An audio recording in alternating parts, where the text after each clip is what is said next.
చూడండి అంటే 500 జీతం వచ్చేది. ముగ్గురిని పోషించుకోవాలా, మామూలుగా ఇంటికి తెచ్చుకొని తాగేసేసి మామూలుగా పనిలోకి వెళ్ళిపోయాడండి. ఇట్లాంటి బ్రాందీలు తాగేవాడు. ఇప్పుడు కూడా అనారోగ్యంతో ఉండోడు కదా. ఆ రోజునే తాగి వచ్చి గుండెలు పట్టుకొని పీకేసి డొల్లాడిపోయి 2 వాంతులైనయండి.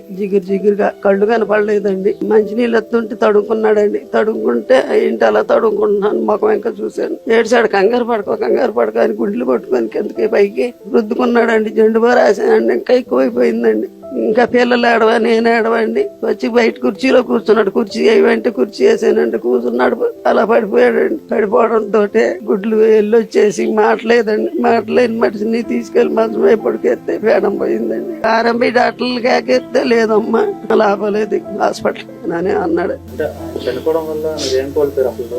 ఏంటి అండి ఇప్పుడు ఇంట్లో ఆయన చచ్చిపోయాడని ఇంకా బయట కురుకొచ్చేస్తే అది పడుచుకొని కింద పడిపోయానండి. కింద పడిపోతే నరం చిట్లిందండి. అటు వెళ్ళలేకపోతున్నా. ఇదివరకు నేను కూడా బ్యాటరీకి వెళ్ళేదాన్నండి.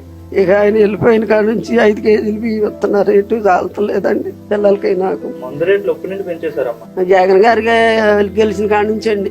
జగన్ గారు వచ్చాక 50 మంది తాళ్ళు తెగిపోయినాయండి. 4 రోజుల్లో 5 రోజుల్లో 50 మంది చచ్చిపోయారండి. మా ఈదులోనే 5 ఇంతో మా పక్కనే ఎక్కడోళ్ళు అక్కడేనండి. ఆ రోజు ఎప్పుడు కూడా మరి బ్యాందీ తగినప్పుడు బాగానే ఉండోడండి. మరి పొద్దున వెళ్ళిపోతే సాయంత్రం వచ్చేసి నాకు నీళ్లు కాగబెట్టాడు. పిల్లలకి ఎంత ఇదిగా ఉండోళ్ళం అండి. అలాంటి మనిషి మాయమైపోయాడంటే ఇప్పటికి 3 సంవత్సరాలు అయింది. అలా ఏడుతుమే గాని మళ్ళీ అలా చేశారండి మమ్మల్ని.